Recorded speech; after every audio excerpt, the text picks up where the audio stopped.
warahmatullahi wabarakatuh. Salam kesejahteraan bagi kita semua. Salam Om Swastiastu, Namo Buddhaya, salam kebajikan rahayu.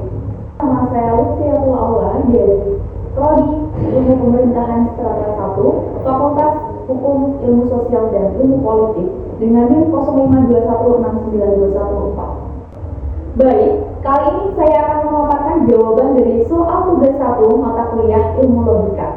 Yang pertama yaitu adalah term. Term merupakan kata atau frasa dari sebuah konsep yang digunakan dalam dasar penalaran yang bertujuan untuk menyusun sebuah premis atau kesimpulan.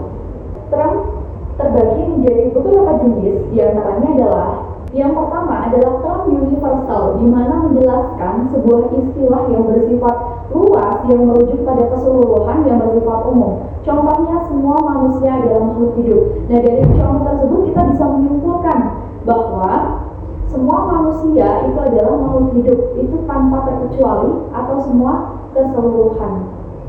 Yang kedua adalah term partikular, yang dimana menjelaskan sebuah istilah yang bersifat khusus yang merujuk kepada sebagian atau beberapa bagian saja.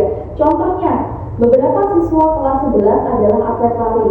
Nah, dari contoh tersebut kita bisa menyimpulkan bahwa bukan semua siswa kelas 11 adalah atlet lari, hanya beberapa atau sebagian saja.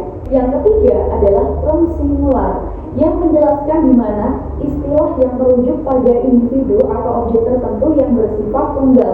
Seperti contoh, Prabowo adalah presiden saat ini.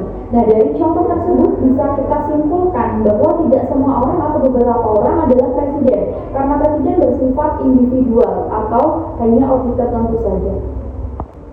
Nah, dari soal yang kedua, kita akan menjelaskan tentang beberapa contoh dari sesat pikir atau logical fallacy. Yang pertama adalah argumentum ad hominem, yang artinya menyerang secara pribadi, bukan argumennya. Sebagai contoh, kamu tidak akan mendapatkan pekerjaan yang layak karena kamu tidak berkuliah. Nah, itulah contoh sesat pikir dari menyerang pribadi, bukan argumennya.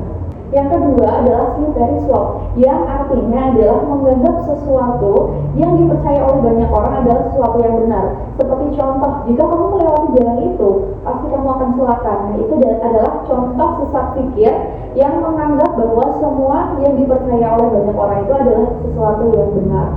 Yang ketiga adalah hasty generalization, yang artinya tergesa-gesa dalam mengambil atau menyimpulkan tanpa bukti yang kuat dan riset yang cukup. Dalam contoh, satu orang di kelompok A menyukai buah apel, berarti semua orang di kelompok A menyukai buah apel. Nah, ini adalah contoh sesat pikir yang dimana kita tergesa-gesa dalam mengambil keputusan tanpa adanya bukti yang kuat dan riset yang cukup.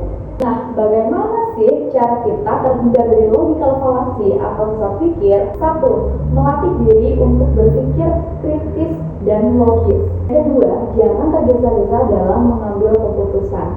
Dan yang terakhir yaitu menghindari asumsi tanpa bukti yang kuat dan riset yang cukup.